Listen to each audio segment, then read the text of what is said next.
Bonjour et bienvenue sur l'espace dédié au site mécaniqueuniverselle.net, le site qui s'efforce de démontrer que l'humanité, dans son ensemble, évolue vers son ultime perfection, le paradis. Voilà, on est en train de construire un paradis de façon inconsciente, sans savoir ce que nous réalisons. Et depuis que l'homme s'est séparé des autres primates, on travaille inconsciemment à cette réalisation. Et on arrive vers la fin de cette aventure. Il reste bien sûr quelques siècles encore d'évolution, mais la plus grande partie a été réalisée. Voilà, alors cette théorie, vous pouvez la trouver sur le site mécaniqueuniverselle.net, sur Internet. Et donc, si vous... Alors, c'est l'œuvre à mon avis, d'un état d'esprit autiste Asperger, atypique en tout cas. Voilà, j'ai fait quelques tests et apparemment je serai dans cette configuration psychique. Donc voilà, je signale ce que j'ai découvert. Normalement, je dois faire les tests que l'État fait faire. Là, je les ai faits, j'attends les résultats. Et puis, eh ben voilà. Ça, c'est pour la base. Alors, pour essayer de démontrer cette théorie, je m'appuie sur des ouvrages que je rencontre sur le site YouTube. Hein. Voilà, pour ces vidéos, bien souvent, je m'appuie sur des ouvrages. Et là, en ce moment, je travaille à partir de ce bouquin écrit par Jean Miquel, Cours de philosophie pour les classes terminales. Ça fait longtemps que j'avais ce livre dans ma bibliothèque. Je l'ai juste picoré de temps en temps, comme ça.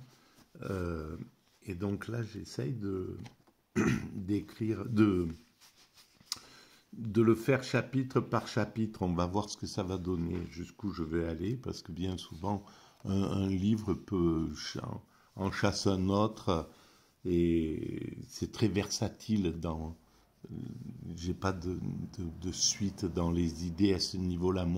Mon esprit est plutôt en explosion, on va dire. Donc, il va un peu dans tous les sens au hasard de ces rencontres. Voilà. Après, comme je fais ces vidéos à l'intérieur, ben, je vous montre un peu mon côté du syndrome de Diogène là, qui accumule des choses, voilà. Donc ça correspond aussi avec une envie folle de vivre dans un environnement japonais, et pourtant, eh ben, je n'y arrive pas encore, mais je désespère pas y arriver. Alors là, c'était le premier chapitre. La culture humaine, technique, art, religion, c'est ce que nous avons vu déjà. Et là, la science et après la philosophie. Alors, cette vidéo va parler de la science. Donc, c'est un petit résumé simplement des choses. Je commence à lire et je digresse. La science, écrit Pierre Rousseau, n'est pas un phénomène isolé. Elle dépend d'une évolution générale. En particulier, elle est fonction de l'état de civilisation et du développement des sociétés. Dès lors, on pourrait dire que la science se confond avec l'histoire de la science. Alors oui, bien sûr que c'est ça. Et ça pourrait... C'est ce qui a entraîné un orgueil occidental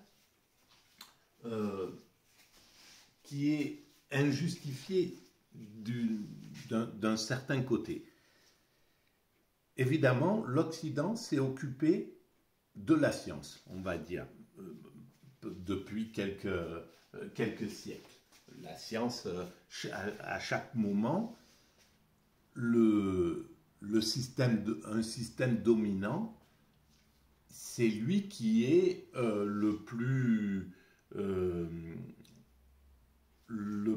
on va dire, le plus développé au niveau scientifique. Ça a été le cas des Romains, ça a été le cas des Égyptiens, ça a été le cas de l'islam à un certain moment, ça a été le cas en même temps d'ailleurs dans des civilisations asiatiques, de la Chine, de l'Empire mongol, etc., de l'Inde. Voilà. Donc, la science, c'est quelque chose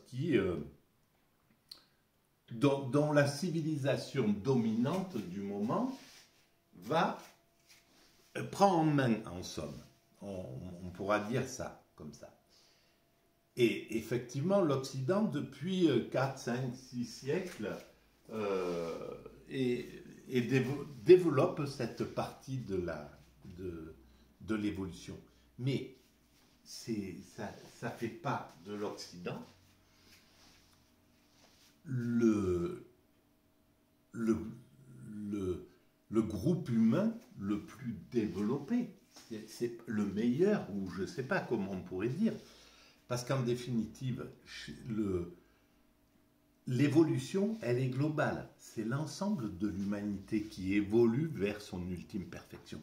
Alors, dans cet ensemble, chacun a sa position et a son sens. Il n'y a pas un sens supérieur en réalité. C'est juste l'orgueil qui nous oblige à penser que tel groupe est supérieur à celui-là, que telle nation est supérieure à celle-là, etc. C'est qu'une question d'orgueil. Globalement, c'est comme dans un organisme humain, on fonctionne, chaque cellule du corps est importante pour l'ensemble en réalité.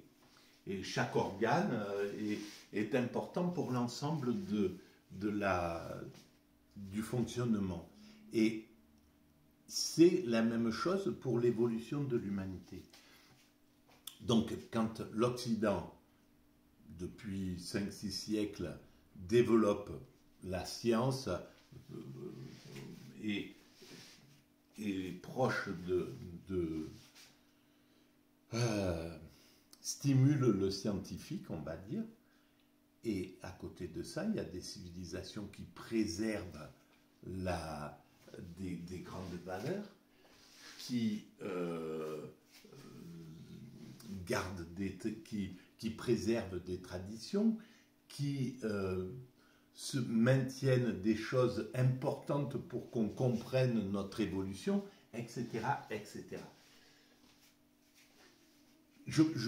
Là, je m'exprime mal parce que je n'y ai pas complètement réfléchi et je ne suis pas très concentré. J'ai un peu de mal à me concentrer pour pouvoir être clair. Mais bon, en gros, on est un grand mouvement qui fait que c'est un ensemble. Alors oui, effectivement, la science, à un certain moment, chaque civilisation a pris en main, disons, à privilégier, ça serait plutôt ça, à privilégier la science sur le spirituel, par exemple, etc. Et ça ne veut pas dire que ça soit que c'est l'idéal. C'est pas parce que l'Occident a développé cette partie au détriment du spirituel, justement, que ça fait de l'Occident le meilleur. Non. C'est clair que c'est très difficile de pouvoir développer. Pour développer la science, c'est clair qu'il a fallu lutter contre le spirituel qui qui à certains moments, était empêché la science de s'exprimer. C'est ce qui a fait que les religieux, par exemple, ont empêché Galilée d'exprimer des réalités. Et donc, sagement, Galilée s'est rétracté parce qu'il savait très bien que le temps lui donnerait raison. Et donc, la société, le scientifique a dû lutter contre le religieux pour pouvoir passer jusqu'au moment où, au 19e siècle à peu près, le scientifique a commencé à gagner. Il a gagné, il a pu imposer ses idées. Et donc il a pris le pouvoir sur le religieux. Et globalement, l'être humain se comporte comme nous déclinons des primates, donc notre comportement, il est encore, et c'est un comportement qu'on est en train de changer, mais il faut des millénaires pour faire changer ces comportements. Ce n'est pas à l'échelle de la vie d'un être humain. Mais globalement, quand il y a une lutte entre deux pouvoirs, entre deux dominants, quand le prétendant renverse le dominant du moment, là c'était donc le scientifique qui renverse le religieux, quand il le renverse, il rentre dans la toute-puissance, il repousse l'ancien dominant dans un coin du territoire et il l'empêche de revenir. Et le primate, le chimpanzé qui était l'ancien dominant, il est chassé du coin, il se met à la périphérie et il attend, il essaye de revenir un peu. Voilà, c'est un petit peu comme ça. Et puis à un certain moment, le nouveau dominant, quand l'ancien dominant fait allégeance, va l'accepter, etc. Et l'amitié ils vont pouvoir travailler ensemble, en somme. Et bien là, c'est la même chose. Il y a eu un moment où le religieux, on l'a poussé à l'extérieur. Il n'a plus le droit de citer sur la science. Il le fait encore, évidemment, quand la science va un peu au-delà de ses prérogatives. Eh bien, le spirituel est là pour pouvoir lui dire, eh ben non, le travail sur la génétique, là, vous ne pouvez pas mélanger, vous ne pouvez pas essayer de faire de mêler des gènes de deux espèces pour voir ce que ça donne. Non, on a une éthique, on a des choses, etc. Et donc, vous devez respecter. Donc, l'idéal, dans un monde idéal, un monde de conscience, ça serait que cette lutte ne se fasse pas en réalité. C'est-à-dire que ça soit des discussions, que chacun vienne en disant nous, on détient quelque chose qui est important.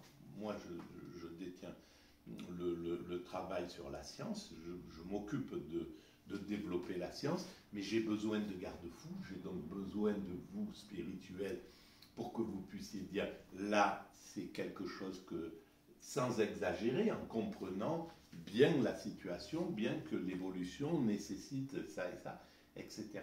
Et donc ce travail commun, ça serait parfait, mais on est encore basé sur des principes primaires. Et donc, comme voilà la guerre, au lieu de, quand la diplomatie passe pas, quand la discussion ne peut pas passer, ben c'est la guerre qui s'impose. Voilà, et c'est un manque de communication, mais c'est la même chose que entre deux gars dans la cour de récréation, s'ils sont en compétition pour le leadership, s'ils n'arrivent pas à s'entendre, ben c'est la bagarre. Voilà. Donc on est dans ce cas de figure. Et là, la science, eh ben, c'est la même chose. l'Occident développe cette partie-là, le reste, une partie du monde s'occupe de préserver le spirituel, qui est fondamental. C'est pas, il faut pas se leurrer. Il faut pas. C'est une utopie de croire que les athées puissent croire que le monde devienne athée. Non, le spirituel, même si une nouvelle spiritualité émerge, la spiritualité a de beaux jours devant elle et à mon sens, c'est la finalité de l'humanité. Quand je dis l'humanité cherche à atteindre inconsciemment son ultime perfection, cette ultime perfection, c'est l'extase. Et l'extase, c'est ce dont a déjà compris depuis très longtemps toutes les spiritualités. Elles ont compris que le plus haut degré de l'esprit humain, c'est l'extase. Et l'extase, c'est la fusion avec ce qui est avec le divin, avec ce qu'on ignore, mais qui a créé cet univers, qui a construit cet univers. C'est cet état-là de l'extase. Donc, le spirituel, c'est le fondement. Le scientifique, c'est le moyen de construire cette perfection, ce paradis. Mais une fois que le paradis est construit, la science, elle a plus besoin d'être là. En somme, elle devient c'est quelque chose de marginal. C'est pas le but, en somme. C'est un moyen simplement. Et ça, c'est important de pouvoir le détecter. Voilà, je vais arrêter là pour ce début, en fait. Voilà, il n'y a pas besoin d'aller très loin. J'ai lu que 4 lignes, mais ça a suffi pour éclairer juste ce petit bout là. Voilà, on passera sur culture et philosophie après. Donc, si vous pensez que ces vidéos ont un intérêt collectif, elles sont mal exprimées, je suis désolé, ça va s'améliorer. Je suis retourné dans le sevrage depuis 4 jours, et donc au bout de quelques jours, je pense que mon esprit sera plus clair, ma façon de m'exprimer plus calme, etc., etc. Et mon souffle aura gagné un petit peu